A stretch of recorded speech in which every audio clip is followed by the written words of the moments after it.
또 어떤 사람이 타국에 갈 때 그 종들을 불러 자기 소유를 맡김과 같으니 각각 그 재능대로 한 사람에게는 금 5달란트를, 한 사람에게는 2달란트를, 한 사람에게는 1달란트를 주고 떠났더니 5달란트 받은 자는 바로 가서 그것으로 장사하여 또 5달란트를 남기고 2달란트를 받은 자도 그같이 하여 또 2달란트를 남겼으되 1달란트 받은 자는 가서 땅을 파고 그 주인의 돈을 감추어 두었더니 오랜 후에 그 종들의 주인이 돌아와 그들과 결산할세 5달란트 받았던 자는 5달란트를 더 가지고 와서 이르되 주인이여 내게 5달란트를 주셨는데 보소서 내가 또 5달란트를 남겼나이다. 그 주인이 이르되 잘하였도다 착하고 충성된 종아 내가 적은 일에 충성하였음에 내가 많은 것을 내게 맡기리니 내 주인의 즐거움에 참여할지어다 하고 2달란트 받았던 자도 와서 이르되 주인이여 내게 2달란트를 주셨는데 보소서 내가 또 2달란트를 남겼나이다. 그 주인이 이르되 잘하였도다 착하고 충성된 종아 내가 적은 일에 충성하였음에 내가 많은 것을 내게 맡기리니 내 주인의 즐거움에 참여할지어다 하고 1달란트 받았던 자는 와서 이르되 주인이여 당신은 굳은 사람이라 심지 않은 데서 거두고 해치지 않은 데서 모으는 줄을 내가 알았으므로 두려워하여 나가서 당신의 달란트를 땅에 감추어 두었었나이다. 보소서 당신의 것을 가지셨나이다. 그 주인이 대답하여 이르되 악하고 게으른 종아 나는 심지 않은 데서 거두고 해치지 않은 데서 모으는 줄로 내가 알았느냐. 그러면 내가 마땅히 내 돈을 추리하는 자들에게나 맡겼다가 내가 돌아와서 내 원금과 이자를 받게 하였을 것이니라 하고 그에게서 그 1달란트를 빼앗아 10달란트 가진 자에게 주라. 무릇 있는 자는 받아 풍족하게 되고 없는 자는 그 있는 것까지 빼앗기리라. 이 무익한 종을 바깥 어두운 데로 내쫓으라. 거기서 슬피 울며 이를 갈리라 하니라. 아멘.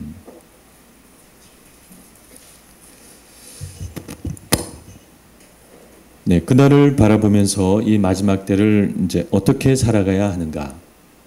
예수님은 3가지 비유를 말씀하고 계십니다. 첫째는 충성되고 지혜 있는 종이 되라입니다.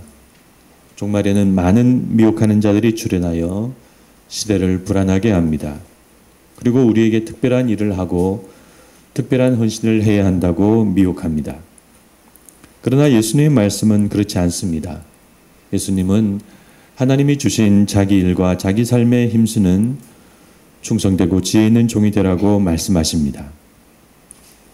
2번째는 기름을 준비하라입니다. 여기서 중요한 것은 바로 기름입니다. 기름의 정체는 하나님의 뜻대로 행하는 선한 삶입니다. 열매이고 행위이고 실천입니다. 입으로만 예수 믿는 사람, 생각으로만 예수 믿는 사람, 교회만 출석하는 사람, 기름이 없는 사람입니다. 그러므로 우리는 이 기름의 의미를 잘 알아서 우리의 믿음이 삶이 되고 열매가 되고 실천이 되도록 힘써야 하겠습니다. 이제 오늘 비유는 예수님의 3번째 비유입니다. 우리가 잘 아는 달란트 비유입니다. 이 비유의 메시지는 무엇일까요? 지난 비유에서 기름이 중요했으니 이번 비유에서는 달란트가 중요하지 않겠는가? 그렇게 생각되실 것 같습니다. 우선 달란트는 무엇인가? 네, 달란트를 대개 재능으로 아시는 분들이 많습니다. 오늘 성경에도 재능이라고 그렇게 번역이 되어 있는데 그런데 그것은 달란트를 영어 탤런트로 번역해서 그렇게 이해하는 것이고 그러나 원래 헬라어 단어는 그런 의미가 아닙니다. 달란트는 그저 돈의 단위이고 무게의 단위일 뿐입니다. 아주 큰 돈이고 아주 큰 무게이죠. 그래서 오늘 비유에서 달란트의 의미는 재능이라는 단순한 작은 의미라기보다는 하나님이 우리 각자에게 주신 모든 것을 의미하는 크고 폭넓은 의미입니다. 나의 재능, 나의 능력, 나의 인생과 삶, 나의 시간, 나의 직업과 돈과 사업, 이 모든 것을 의미합니다. 우리는 처음에 모두 빈몸으로 태어났습니다. 물론 나도 열심히 살았지만 그런데 하나님께서 이 모든 것을 우리에게 주셨고 그래서 이 모든 것이 나의 달란트라고 할 수 있습니다. 이렇게 오늘 비유를 이해하기 위해서는 우선 이 달란트가 무엇인지 이해하는 것이 중요합니다. 그런데 오늘 비유에서 중요한 것은 사실 달란트 자체가 아닙니다. 이 비유는 달란트 자체에 주목하지 않습니다. 그러면 달란트 자체를 말하는 것이 아니라면 그렇다면 이 비유는 무엇을 말하고자 하는가? 구조적으로 볼 때 이 비유는 첫 번째 비유와 관련이 있습니다. 새 비유는 교차 대꾸법으로 쓰였습니다. 두 번째 열처녀 비유를 가운데 두고 첫 번째 충성된 종 비유와 세 번째 달란트 비유는 짝을 이루고 있습니다. 둘 다 종이 나오고 종으로서 우리의 모습을 중요하게 말씀하고 있습니다. 그래서 이 세 번째 비유는 첫 번째 비유의 반복이자 확대입니다. 첫 번째 비유의 메시지를 반복함과 동시에 어떤 새로운 내용을 추가로 말씀하고 있는 것입니다. 첫 번째 비유는 자기 일과 삶에 충실한 종을 말하였죠. 이제 세 번째 비유는 자기 일과 삶에 충실한 종을 말하면서 나아가 주인이 준 달란트를 남기는 새로운 내용을 말하고 있습니다. 그래서 이 세 번째 비유의 메시지는 달란트 자체가 아닙니다. 이 세 번째 비유의 메시지는 달란트를 남기는 것입니다. 너는 남기는 종이 되어야 한다. 너는 하나님에게서 받은 것을 가지고 남기는 삶을 살아야 한다.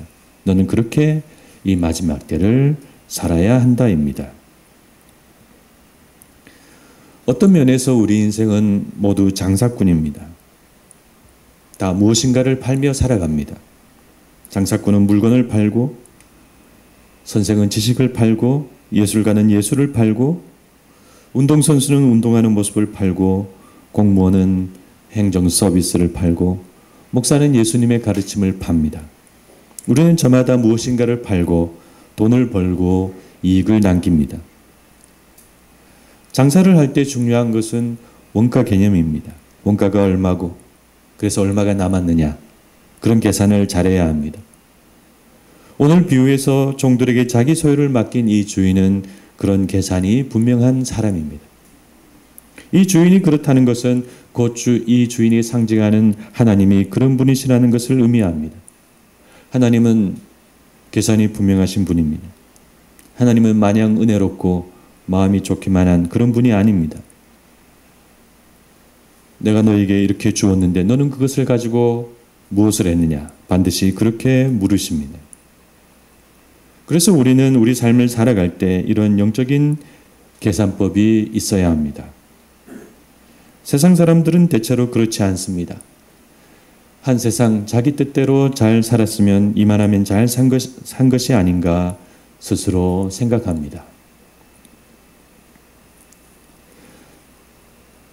부산 서구에 가면 감천문화마을이라는 곳이 있습니다. 제가 그 동네 밑에서 살았기 때문에 그곳을 잘 압니다. 우리 동네도 가난했는데 거기는 더 위에 있는 동네여서 더 가난하고 볼품없는 동네였습니다. 이제 그런 곳이 감천문화마을로 예쁘게 재탄생했습니다.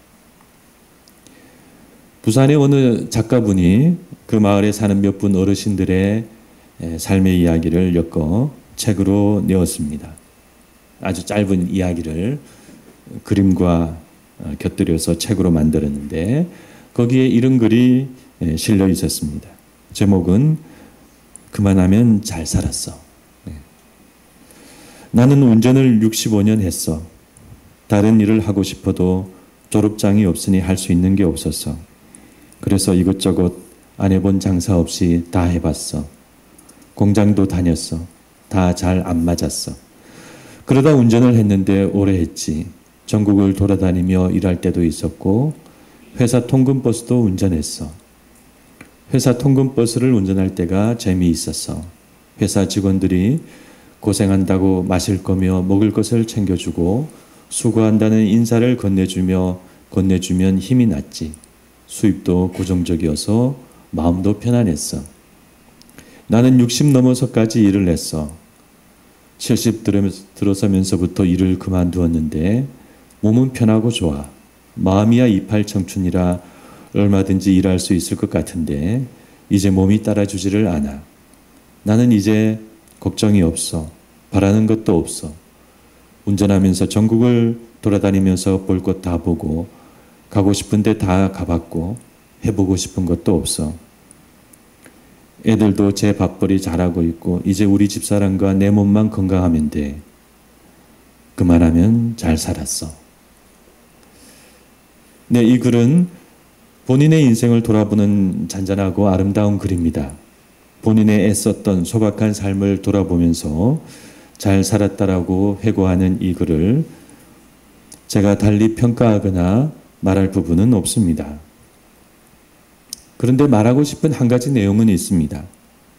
이 글은 잔잔하고 감동을 주는 좋은 글이지만 적어도 우리 믿는 그리스도인들과는 어울리지 않습니다. 우리 그리스도인들은 나중에 우리 삶을 돌아볼 때 그만하면 잘 살았어 라는 말로 끝내면 안 됩니다. 우리에겐 우리의 삶을 허락하신 하나님이 계시기 때문입니다. 하나님, 지금까지 저를 지켜주시고 인도해 주셔서 감사합니다. 저는 하나님이 주신 삶을 살면서 많은 은혜와 복을 받았습니다. 그리고 저는 하나님이 주신 것을 가지고 이렇게 이것을 남겼습니다. 우리의 마지막 고백은 꼭 이런 내용이 담겨 있어야 합니다.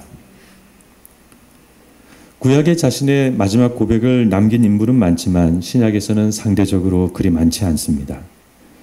사도 바울이 자신의 죽음을 앞두고 남긴 말씀은 이것이었습니다. 전제와 같이 내가 벌써 부어지고 나의 떠날 시각이 가까웠도다. 나는 선한 싸움을 싸우고 나의 달려갈 길을 마치고 믿음을 지켰으니 이제 후로는 나를 위하여 의의 면류관이 예비되었으므로 주 곧 의로우신 재판장이 그날에 내게 주실 것이며 내게만 아니라 주의 나타나심을 사모하는 모든 자에게 도니라.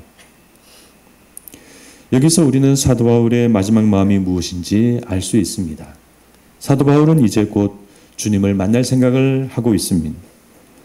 그래서 주님께서 자신에게 친히 주신 사명을 생각하면서 자신의 선한 싸움을 싸우고 달려갈 길을 마쳤다고 말하고 있습니다. 이것은 바울이 자신의 인생을 계산하고 있는 모습입니다. 하나님께서 주신 자신의 달란트를 생각하면서 그것을 가지고 어떤 삶을 살았는지 회고하는 것입니다. 사도 바울은 너무 훌륭한 삶을 살았죠. 그래서 그는 의의 면류관을 기대하고 있습니다. 여러분, 이 면류관은 의의 면류관입니다. 단순한 복음의 면류관이나 전도의 면류관이 아니라 의의 면류관입니다. 자신의 사명과 삶 전체가 어우러져서 하나님께서 그 전체를 보시고 내려주시는 면류관이기 때문입니다. 바울은 단순히 복음 전하는 자로 산 것이 아니라 복음과 함께 산 사람이고 복음과 함께 의로운 삶의 열매를 맺은 사람입니다.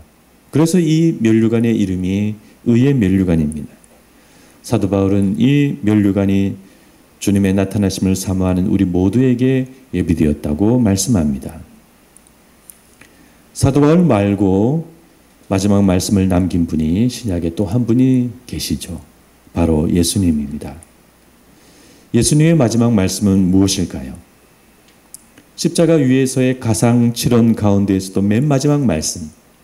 네, 그것은 바로 다 이루었다입니다.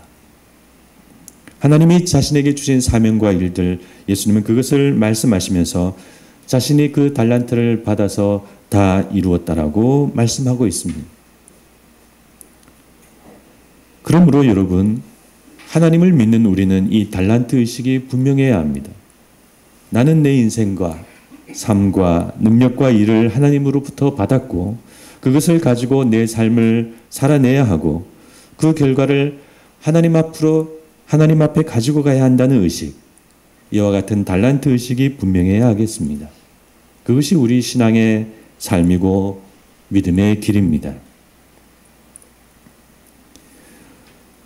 몽실 언니와 강아지 똥 작가로 유명한 권정생 선생이란 분이 계십니다.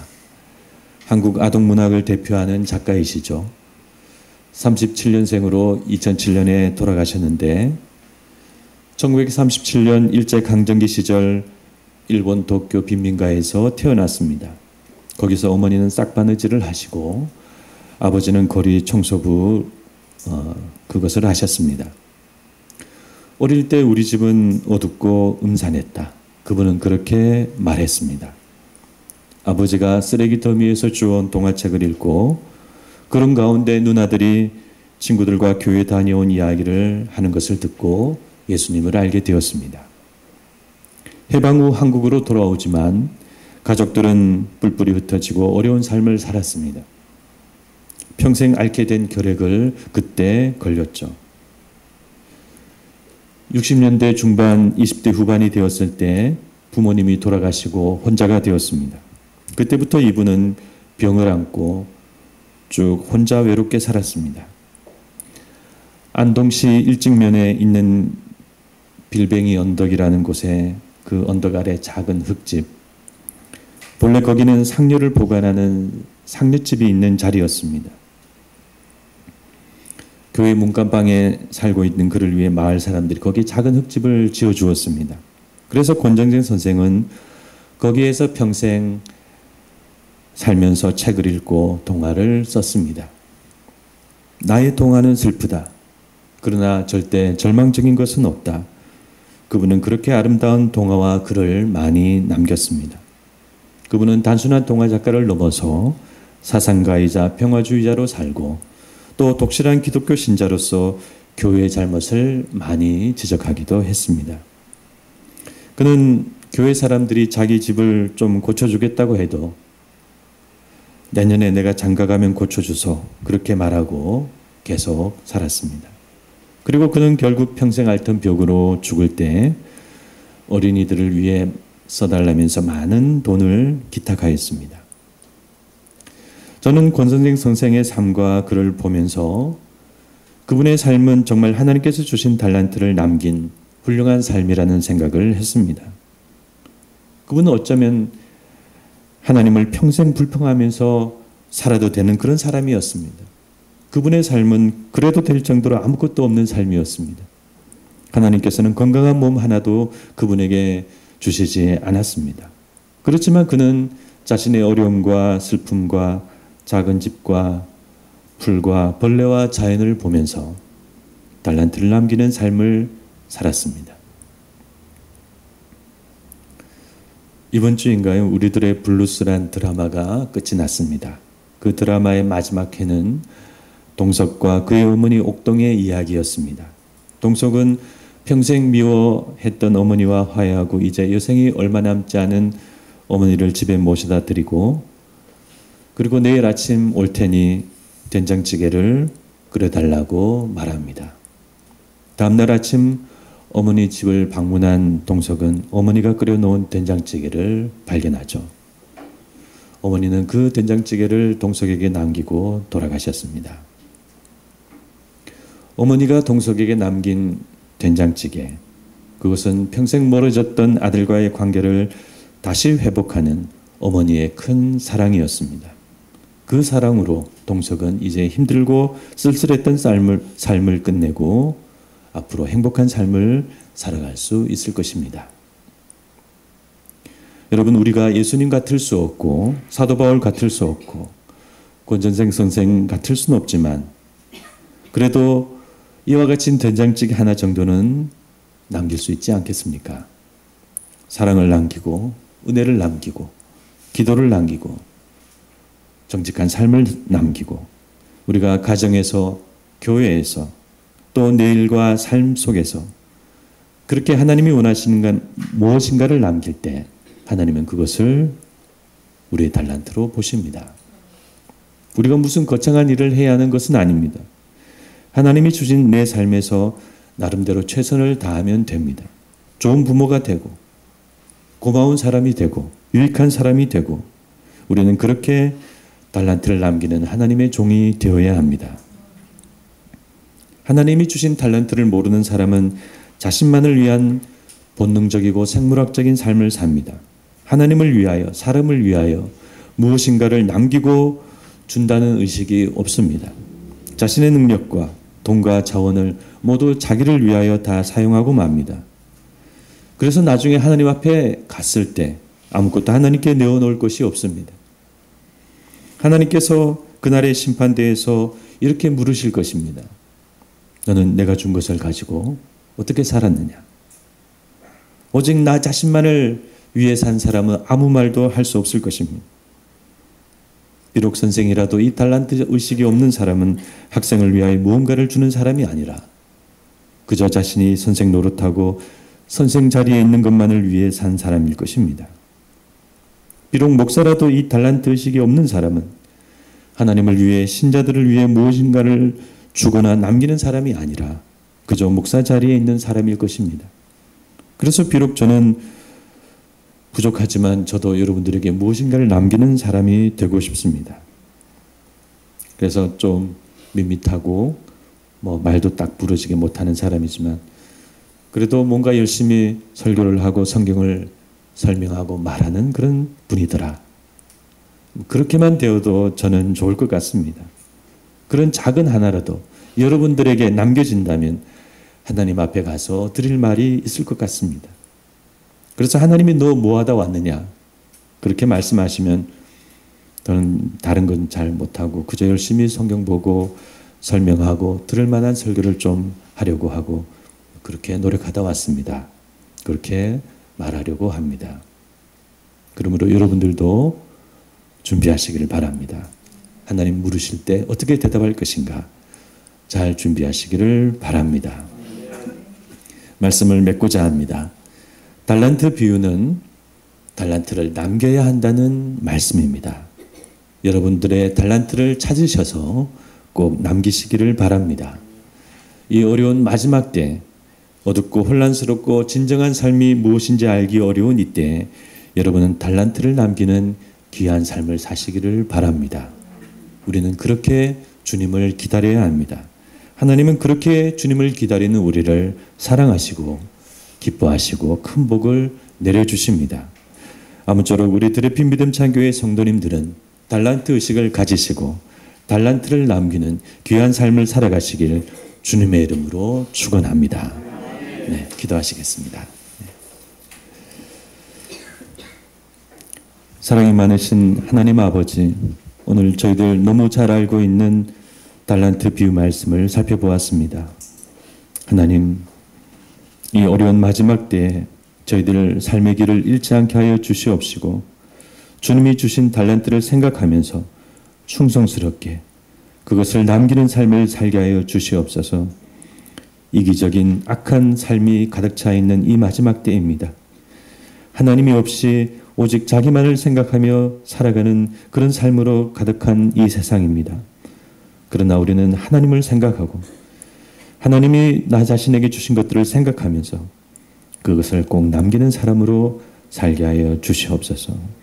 주님, 우리들에게 그런 은혜와 능력을 주셔서 이 마지막 때를 믿음으로 살아가는 저희들이 될 수 있도록 인도하여 주시옵소서. 지금은 우리 주 예수 그리스도의 크신 은혜와 하나님 아버지의 무한하신 사랑과 성령님의 감화 감동 교통하심이 달란트 의식을 가지고 달란트를 남기기를 원하는